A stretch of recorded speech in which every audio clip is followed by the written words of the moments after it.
अब हमने क्लासिफिकेशन देख लिया, अब हम इन डिटेल सारे के सारे किंगडम को देखेंगे। सबसे पहला जो किंगडम हम देखेंगे वो है मोनेरा। मोनेरा में प्राइमरीली बैक्टीरिया होता है और सबसे खास बात है कि ये प्रोकैरियोटिक होता है।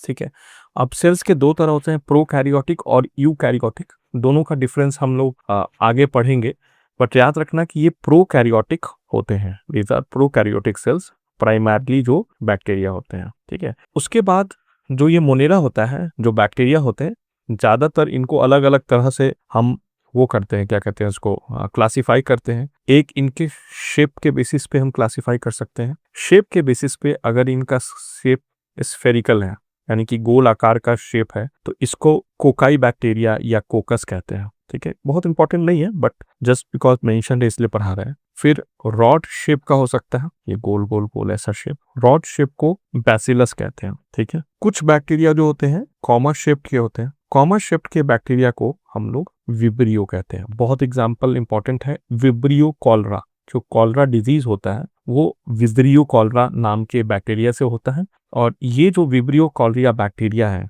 ये कॉमर शेप का होता है, ऐसा होता है कॉमर शेप का। ठीक है, फिर कुछ बैक्टीरिया जो होते हैं वो स्पाइरल शेप के भी होते हैं। ठीक है, इनका नाम स्पाइरुलम होता है, स्पाइरल शेप के। तो बेसिकली डिपेंडिंग अपॉन शेप आप इनको डिफाइन कर सकते हो। सिमिलरली इनके जो कैरेक्टरिस्टिक होता है, इनके एक और वे में क्लासिफाई कर सकते हैं, वो है ग्राम स्टेन के बेसिस पे। एक साइंटिस्ट थे, ठीक है, जिन्होंने एक स्टेन डेवलप किया, ग्राम स्टेन। ग्राम स्टेन बेसिकली एक कलर होता है जो बैक्टीरिया पे डालते हैं, फिर अलग अलग प्रोसेस के थ्रू। तो कुछ बैक्टीरिया उस कलर को टेक कर लेते हैं और टेक करने के बाद पर्पल कलर के हो जाते हैं, और कुछ बैक्टीरिया उस कलर को नहीं टेक करते हैं और आपके रेड कलर के या रेडिश कलर के रहते हैं। तो जो पर्पल कलर के होते हैं उसको ग्राम पॉजिटिव बैक्टीरिया कहते हैं। जो रेड यानी कि कलर अपटेक नहीं करते हैं वो ग्राम नेगेटिव कहते हैं। ठीक है, दोनों में एक डिफरेंस है जो एग्जाम में पूछा हुआ है कि ग्राम पॉजिटिव जो बैक्टीरिया होते हैं, इनका जो सेल वॉल होता है, सेल वॉल ये सिंगल लेयर्ड होता है। ठीक है, और इसमें एक स्पेसिफिक केमिकल होता है जिसका नाम आपको याद रखना है।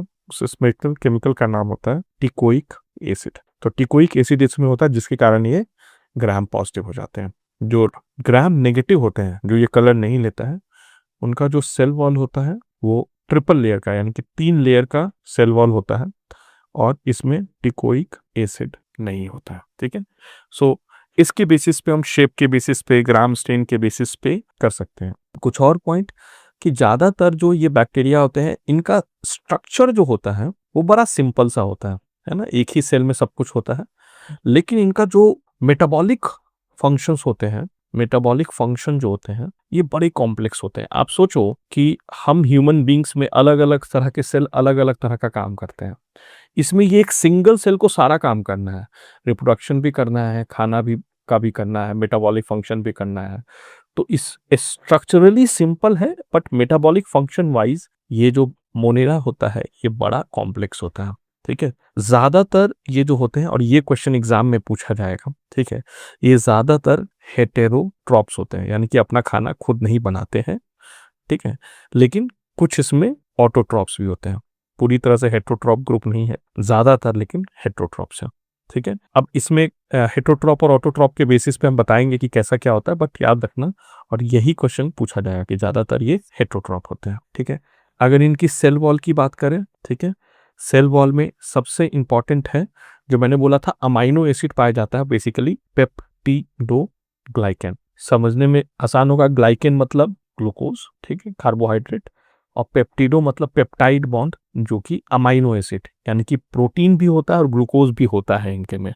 और कुछ कुछ में, जैसे हमने देखा था, टिकोइक एसिड होता है। ठीक है, अगेन सेल वॉल जो है, इसके हमेशा ही क्वेश्चन पूछे जाएंगे। ठीक है, अब जैसे कि ये सेल मेम्ब्रेन हो गया, इसके बाहर सेल वॉल हो गया, इसके बाहर इसमें एक बाहर की तरफ कैप्सूल भी होता है, एक कवरिंग होता है जिसको हम लोग कैप्सूल कहते हैं।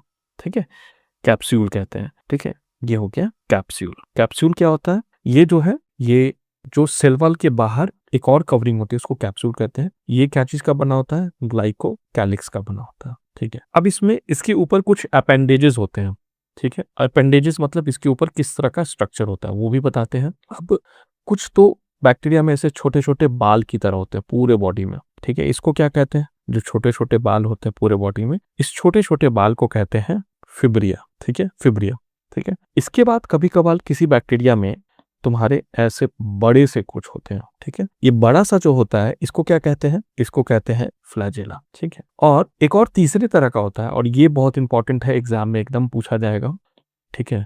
वो भी बड़े से ही होते हैं, ठीक है, फिर फ्लैजेला जैसे ही होते हैं, लेकिन इसको कहते हैं पिले, पिली, ठीक है। डिफरेंस क्या है? तो जो ये फ्लैजेला और फिम्ब्रिया है, ये लोकोमोशन यानी कि मूवमेंट के काम आता है। ये लोकोमोशन यानी कि मूवमेंट के काम आता है। लेकिन ये जो पिले है जिस पे क्वेश्चन पूछा जाएगा, ठीक है, ये अटैचमेंट के काम में आता है। किसी भी सरफेस पे अटैचमेंट के काम में आता है। और ये इसका दो काम है। एक तो किसी सरफेस में मान लो कोई बैक्टीरिया किसी को अटैक करता है तो अटैच करने के लिए, किसी सेल को अटैच करने के लिए काम आता है। दूसरा, जब सेक्सुअल रिप्रोडक्शन होता है तो दो बैक्टीरिया इसी पिले से अटैच होते हैं, ठीक है। सूडो सेक्सुअल रिप्रोडक्शन होता है, लेकिन जब ये होता है तो ये एक और चीज है जो एग्जाम के लिए इंपॉर्टेंट है।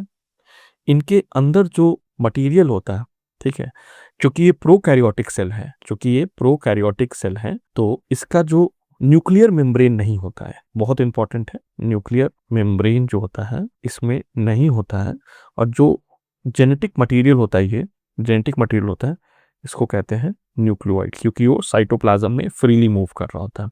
तो यूकैरियोटिक प्रोकैरियोटिक सेल जब पढ़ेंगे तो ये डिफरेंस पढ़ेंगे, लेकिन यहाँ पे हम बता रहे हैं कि न्यूक्लियर मेम्ब्रेन नहीं होता है, और इसीलिए जो इनका डीएनए होता है, जो जेनेटिक मटेरियल होता है, वो साइटोप्लाज्म में होता है फ्रीली मूविंग, तो इसको कहते हैं न्यूक्लियोइड। तो ये सारा मोनेरा का जनरल फीचर है। लेकिन मोनेरा को भी, किंगडम मोनेरा को भी दो भाग में बांटा गया है। सबसे पहले है आर्क बैक्टीरिया और दूसरा है यू बैक्टीरिया। नाम सुन के टफ लग रहा होगा, लेकिन है बहुत सिंपल एक्चुअली। आर्क का मतलब होता है ओल्ड, तो ये ओल्ड बैक्टीरिया है। यू मतलब क्या है? ये न्यू बैक्टीरिया है, ठीक है। ये जो यू बैक्टीरिया है इसको भी दो भाग में बांटा गया है। एक तो है बैक्टीरिया नॉर्मल, और दूसरा जो है CYANO साइनो बैक्टीरिया। इनके कलर जो है साइनो बैक्टीरिया, और इसका बड़ा इंपॉर्टेंट सा रोल है।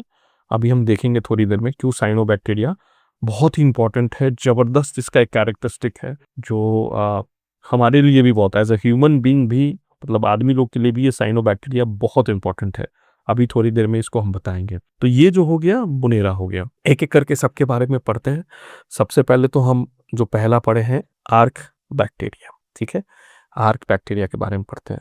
आर्क मतलब उल्टा बूढ़ा होता है, आर्कियोलॉजी वर्ड हो गया, आर्कियोलॉजिस्ट हो गया, ठीक है।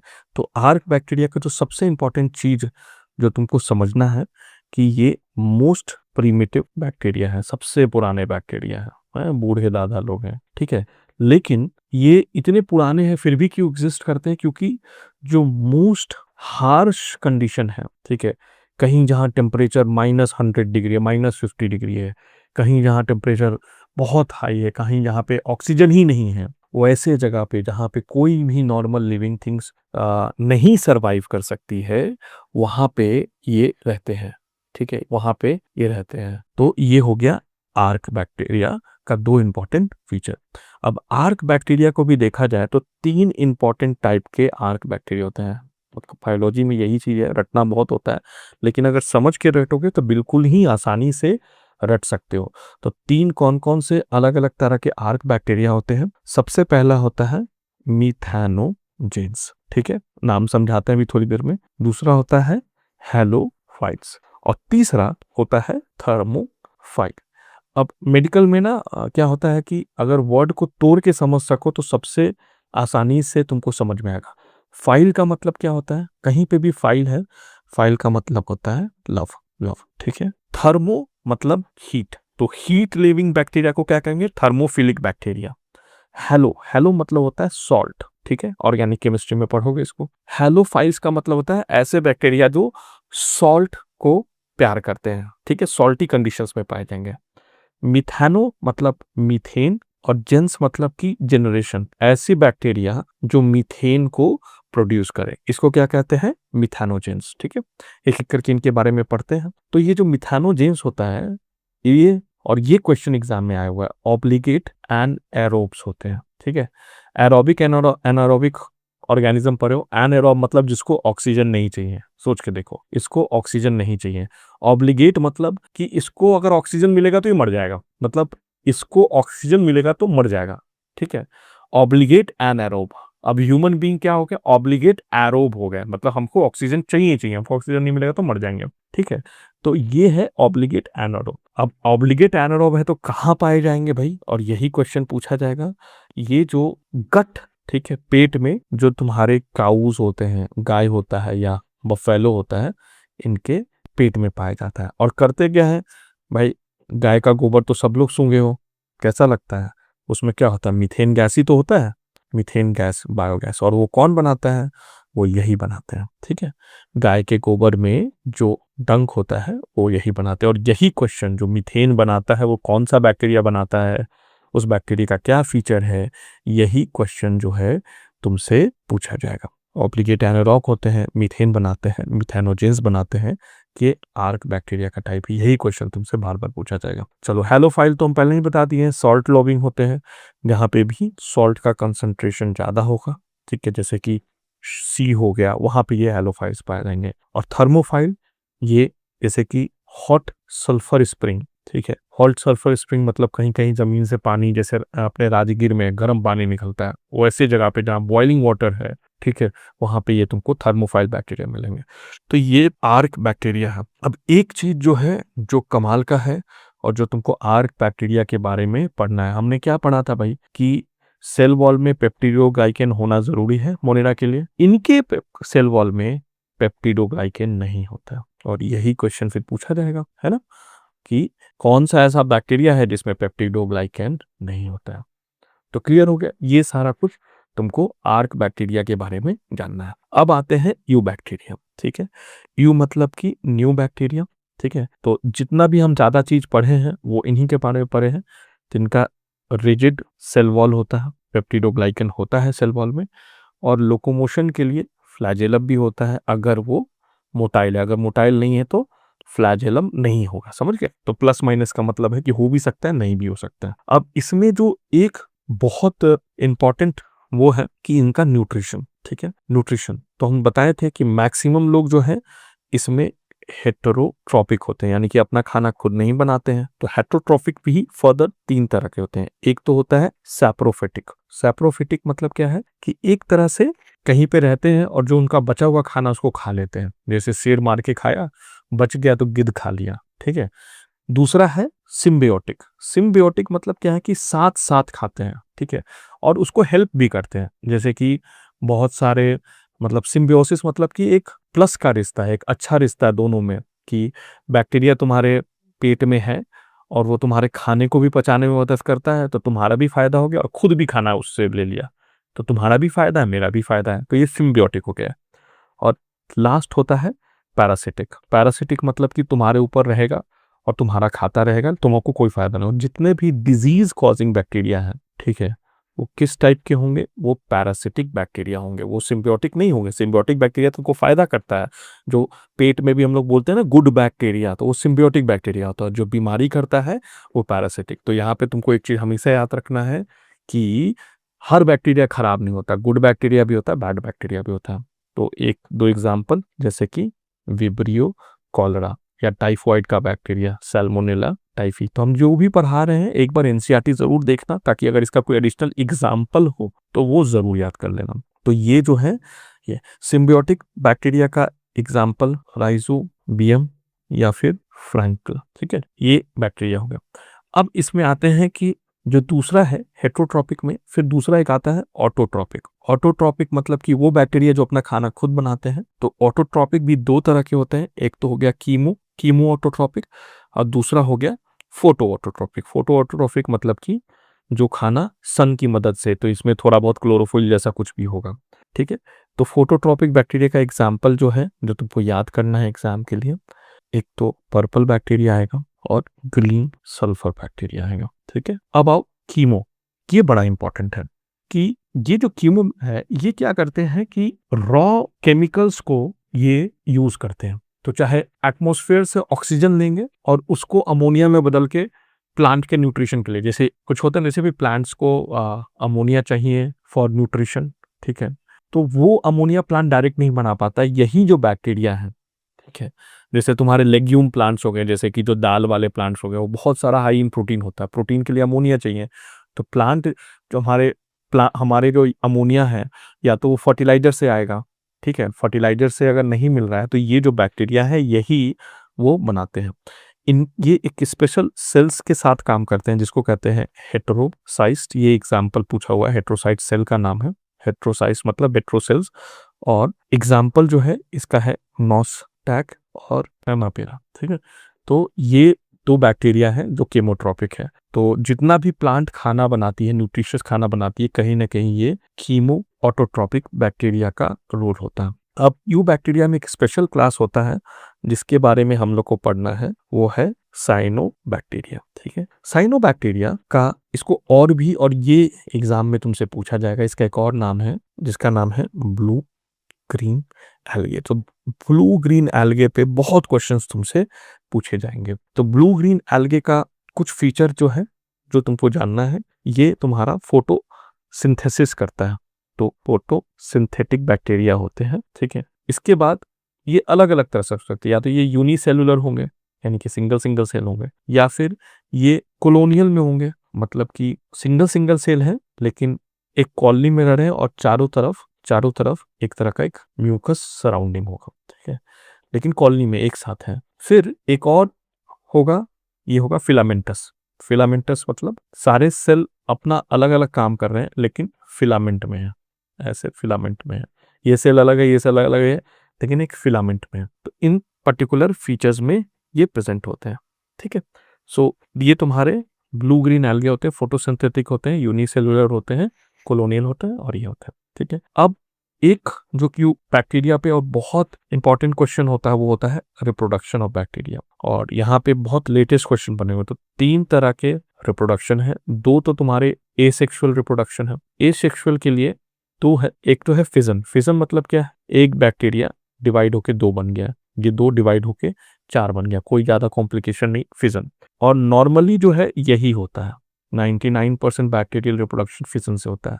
फिर होता है स्पोर फॉर्मेशन। स्पोर फॉर्मेशन क्या होता है कि अगर बैक्टीरिया को हार्श कंडीशन मिला, ठीक है, जैसे पानी नहीं है, बहुत कोई भी कंडीशन जिसमें वो मर सकता है, तो बैक्टीरिया क्या करता है, हर चीज अपने आप को बचाना चाहता है, तो वो बैक्टीरिया अपने आप को एकदम छोटा बना लेता है और चारों तरफ एक प्रोटेक्टिव कवरिंग बना लेता है, ठीक है। और जब भी कंडीशन फेवरेबल होंगे तो ये अपने प्रोटेक्टिव कवरिंग को खत्म कर देगा और वापस से पानी लेके ये बिल्कुल नॉर्मल बैक्टीरिया बन जाएगा। इसको स्पोर फॉर्मेशन कहते हैं, ठीक है। तो ये भी एक तरह से रिप्रोडक्शन का मेथड है। आते हैं सेक्सुअल रिप्रोडक्शन पे, तो इन पे sexual reproduction, true sexual reproduction नहीं होता है, एक्चुअली ये फॉल्स या सूडो सेक्सुअल रिप्रोडक्शन होता है, ठीक है। और सेक्सुअल रिप्रोडक्शन को भी 3 बड़े इंपॉर्टेंट डिफरेंट टाइप्स में कहा गया है। सबसे पहले तो है कॉन्जुगेशन।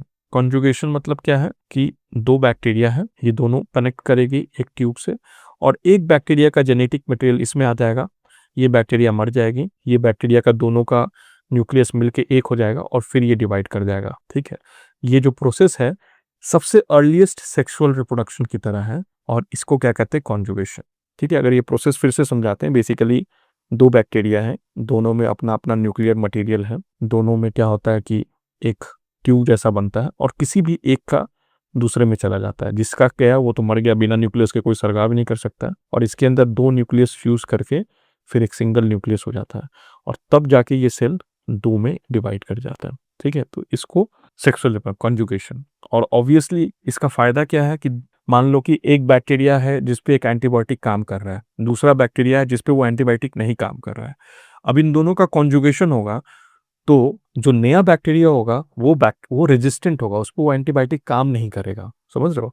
तो बैक्टीरिया में जो सेक्सुअल रिप्रोडक्शन है उसी के कारण बहुत सारा जो एंटीबायोटिक रेजिस्टेंस होता है जो तुम सुनोगे और आगे पढ़ोगे वो है। दूसरा जो होता है इसमें होता है ट्रांसडक्शन। ट्रांसडक्शन क्या होता है, यहाँ तो देखिए कि दोनों बैक्टीरिया एक दूसरे के साथ जुड़े और अपना जेनेटिक मटेरियल ट्रांसफर किया। इसमें बैक्टीरियोफेज, बेसिकली बैक्टीरिया के वायरस को बैक्टीरियोफेज कहते हैं। तो क्या होता है कि एक बैक्टीरिया का वायरस यहाँ जाता है और यहाँ से जेनेटिक मटेरियल लेता है, और जब दूसरे सेल को इन्फेक्ट करता है तो वो जेनेटिक मटेरियल इसमें छोड़ देता है। तो क्या हुआ, जेनेटिक मटेरियल यहाँ से सेल 1 से सेल 2 में, मतलब बेसिकली एक सेल ये है, एक सेल ये है। तो जो वायरस होगा वो आएगा इसमें और यहाँ से डीएनए ले लेगा, फिर वही वायरस जाके नए वाले सेल को इन्फेक्ट करेगा और ये वाला डीएनए छोड़ देगा। इसको कहते हैं ट्रांसडक्शन। तो वाया बैक्टीरियोफेज जो सेक्सुअल रिप्रोडक्शन होता है, और लास्ट जो होता है वो होता है ट्रांसफॉर्मेशन। ठीक है, ट्रांसफॉर्मेशन और ज़्यादा सिंपल होता है कि जैसे मैंने बताया कि एक कॉलोनी में मल्टीपल सेल्स हैं, तो जो सेल मर जाते हैं वो अपना डीएनए छोड़ देते हैं मीडियम में। ठीक है, मीडियम में छोड़ दिए मरने के बाद, और वो जो मीडियम है उससे बाकी सेल्स अपटेक कर लेती है, ले लेती है जो। तो समझो कि ये सेल मरने वाला था, तो इसने क्या किया कि अपना डीएनए को छोड़ दिया मीडियम में, डीएनए बाहर आ गया। अब ये डीएनए बाकी जो सेल्स हैं वो पिक कर लेंगे। तो इस तरह के, मतलब ये प्रॉपर सेक्सुअल रिप्रोडक्शन नहीं है, इसको सूडो सेक्सुअल रिप्रोडक्शन कहते हैं। तो ये तुम्हारा ट्रांसफॉर्मेशन होता है। तो ये तीनों बहुत इंपॉर्टेंट है। लास्ट एक छोटा सा टॉपिक है जिसपे 2-2, 3-3 क्वेश्चन आ चुका है पिछले 5 साल में, जो है माइक्रोप्लाज्मा। ठीक है, तो ये एक्चुअली बड़ा फनी सा क्वेश्चन है, क्योंकि माइक्रोप्लाज्मा को क्या कहा जाता है, जोकर ऑफ प्लांट किंगडम। ठीक है, जोकर ऑफ प्लांट किंगडम। क्यों जोकर है, क्योंकि सबसे पहले तो एक चीज और इसके बारे में याद रखना है कि ये स्मॉलेस्ट मोनेरा है, यानी कि दुनिया में सबसे छोटा ऑर्गेनिज्म यही है। ठीक है, इसमें जो होता है सेल वॉल होता ही नहीं है। ठीक है, अगर सेल वॉल नहीं होता है, इसीलिए ये अपना शेप को चेंज कर सकता है। ठीक है, इस फेनोमेनन को कहते हैं प्लियोमॉर्फिज्म। प्लियोमॉर्फिज्म, प्लियो मतलब होता है मल्टीपल, और मॉर्फ मतलब होता है शेप। तो जो बहुत सारे अलग अलग आकार को ले सके उसको कहते हैं प्लियोमॉर्फिज्म। ठीक है, तो ये शेप चेंज कर सकता है, और इसी के कारण इसको जोकर ऑफ प्लांट किंगडम भी कहा जाता है। इसका एक और बहुत इंपॉर्टेंट नाम है पीपीएल। ठीक है, प्लूरो निमोनिया लाइक ऑर्गेनिज्म। तो पीपीएलओ का फुल फॉर्म से तो जानोगे ही, लेकिन एक और इंपॉर्टेंट चीज जानो कि ये जो है ह्यूमंस में क्या करेगा, निमोनिया यानी लंग इन्फेक्शन करेगा, और बड़ा डेंजरस सा इन्फेक्शन होता है। ठीक है, इसमें एक और दो चीज बहुत इंपॉर्टेंट है कि ये ऑक्सीजन के बिना सर्वाइव कर सकता है, सर्वाइव विदाउट ऑक्सीजन। और चूंकि इसमें सेल वॉल होता नहीं है, तो जो नॉर्मल एंटीबायोटिक्स होते हैं, नॉर्मल एंटीबायोटिक्स होते हैं, ये इसको रिस्पॉन्ड ही नहीं करता। तो इस तरह का इन्फेक्शन निमोनिया अगर आदमी में होगा तो सोचो कितना डेंजरस होगा। ठीक है, जोकर है तो अपना शेप चेंज करता जाएगा, इन्फेक्ट करता जाएगा, और बिना ऑक्सीजन के भी रह सकता है, और कोई एंटीबायोटिक का असर भी नहीं है। तो ये तुम्हारा मोनेरा कंप्लीट हो गया। अगेन बहुत इंपॉर्टेंट टॉपिक है, और एनसीईआरटी से थोड़ा सा ज़्यादा पढ़ाया है, लेकिन इंपॉर्टेंट है कि तुमको सारा पॉइंट समझ में आ जाए, और कॉन्सेप्चुअली समझ लोगे तो थोड़ा बहुत ही याद रखना होगा। ठीक है, सो इससे आज का सेशन खत्म हो गया। नेक्स्ट किंगडम नेक्स्ट सेशन में।